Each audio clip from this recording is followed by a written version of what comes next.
Our families are holy. Dear friends, today we celebrate the feast of the Holy Family. May the Spirit of God fill our families with His peace-filled presence. The story is told about a king who had a son who developed a hunchback. Nobody could cure the hunchback of the prince, in spite of every effort made by distinguished doctors and specialists. Finally, an artist approached the king and said that he too would try to help the prince.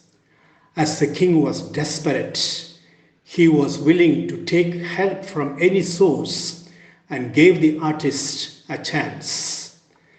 The artist interviewed the prince and then went back to his lab. He imagined and designed a beautiful statue of the prince, but a statue without a hunchback.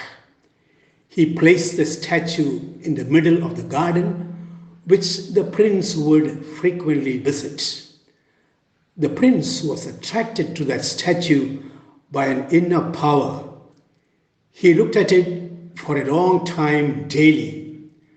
As the months rolled by, the king noticed that the prince began to walk without a hunchback.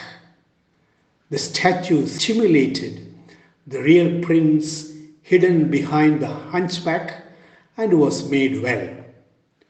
One of the important messages of the Feast of the Holy Family is somewhat similar. The Holy Family is given to us also as an inspiration and stimulus.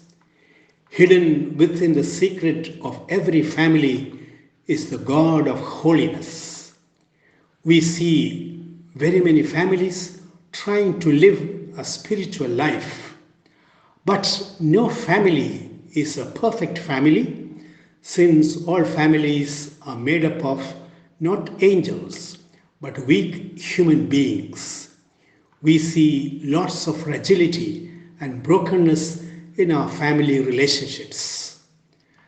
Jesus was born in poverty, in weakness, and lived very much in obscurity in a simple family.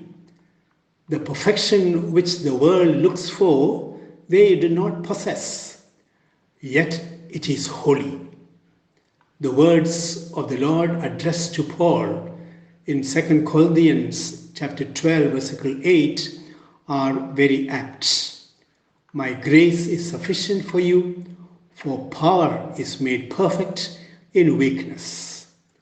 In spite of weaknesses and failures, our families are holy because the Lord's power makes it holy.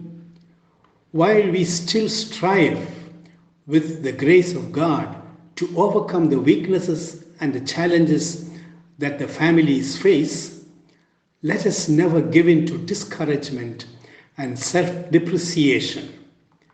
The Feast of the Holy Family is not celebrated to depreciate or to condemn ourselves and our families. See how good the Holy Family is, and look, we are so bad. No, the Holy Family is an inspiration, a stimulus to believe in the sacredness of our families hidden within our shortcomings, just as the prince discovered his true nature as narrated in the story above. His power is making the family perfect in spite of its weakness.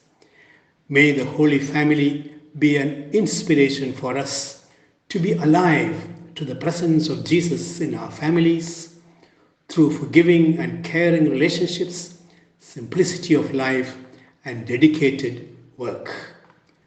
I wish all the families and everyone a happy and Christ-filled New Year. May God bless you.